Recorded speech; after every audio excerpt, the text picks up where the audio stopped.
A paz do Senhor, prezado rádio ouvinte. Vamos hoje, com a ajuda de Deus, mostrar algo importante e de maneira resumidamente, mas que muitos acham impossível. John Nelson Darby afirmou algo profundamente revelador quando disse: a união da igreja com Cristo não tem nada a ver com o aparecimento ou a vinda de Cristo à Terra. São palavras fortes. Essa frase nos conduz a uma das verdades mais consoladoras do Evangelho. A igreja não está aguardando juízo, mas sim um encontro. A igreja não espera a ira, mas sim o noivo. A igreja não foi chamada para a tribulação, mas para a união eterna com Cristo. Você entendeu o teor dessas afirmações? A Bíblia declara que a igreja já está espiritualmente unida a Cristo agora.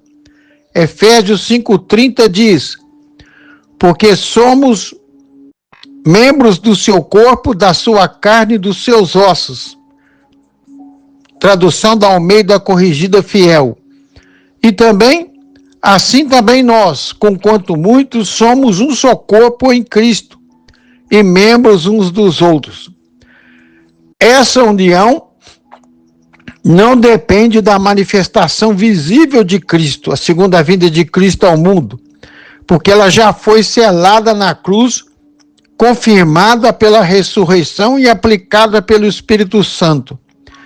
A igreja é noiva e não espectador e dependente do que acontece no mundo.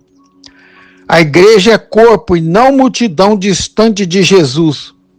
Por isso, quando falamos do arrebatamento da igreja, falamos de um evento distinto da vinda gloriosa de Jesus à terra, a segunda vinda de Cristo, a visível. E isso é diferente, não é a mesma coisa do arrebatamento. São dois acontecimentos distintos.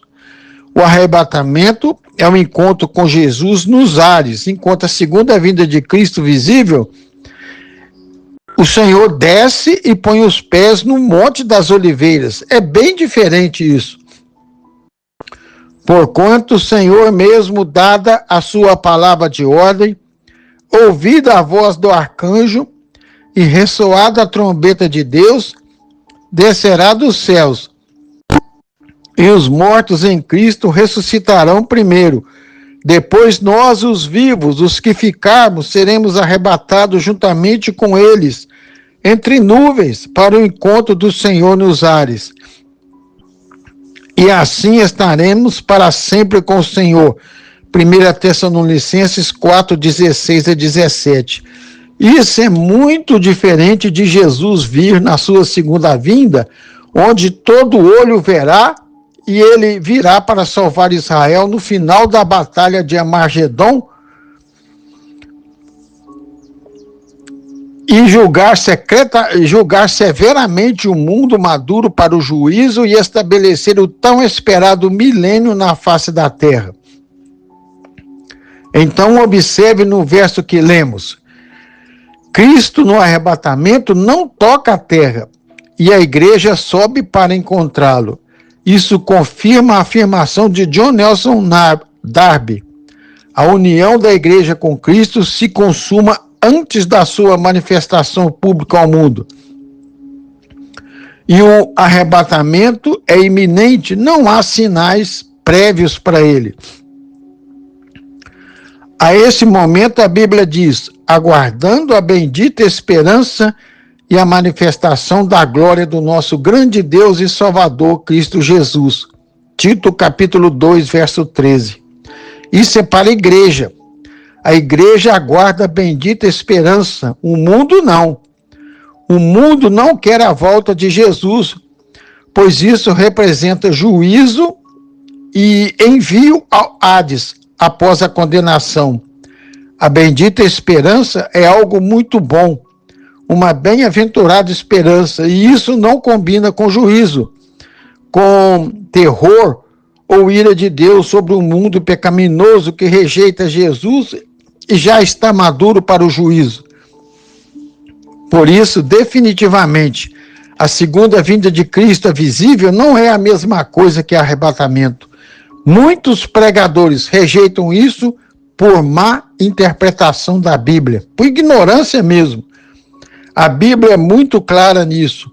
Falando da igreja, ela diz: porque Deus não nos destinou para a ira, mas para alcançar a salvação mediante nosso Senhor Jesus. 1 Tessalonicenses 5:9. A grande tribulação na Bíblia é chamada de tempo de angústia para Jacó. É só ler na Bíblia. Jacó é outro nome para Israel. Não é o nome de igreja. Israel é uma coisa, igreja é outra coisa. Que é grande aquele dia e não há outro semelhante, é tempo de angústia para Jacó, ele, porém, será livre dela. Jeremias 30, verso 7. Deus é justo e coerente. Os pecados da igreja, eles já o puniu na cruz.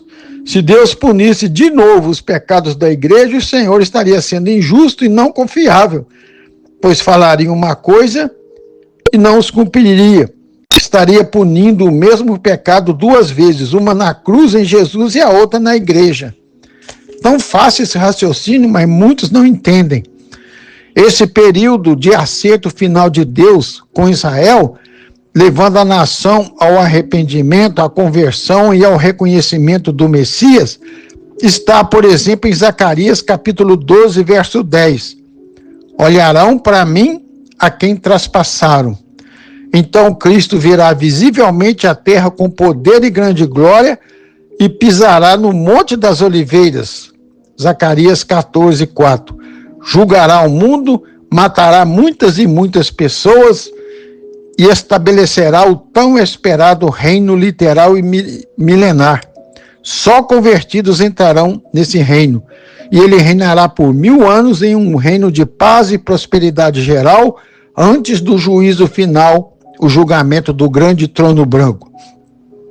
Falando dos salvos, a Bíblia diz: e viveram e reinaram com Cristo durante 1000 anos.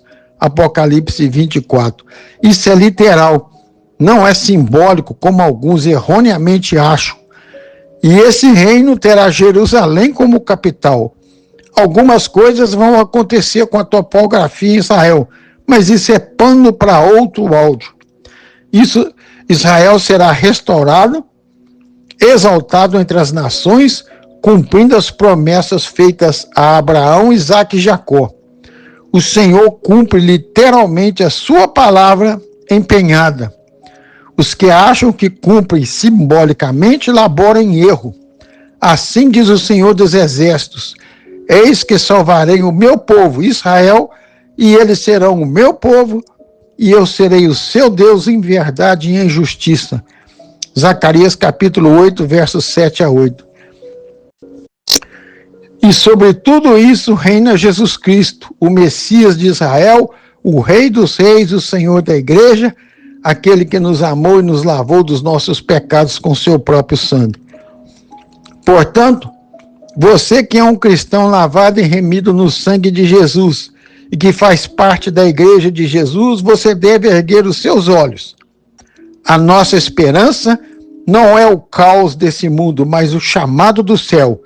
Nós não esperamos a grande tribulação, mas sim o toque da trombeta.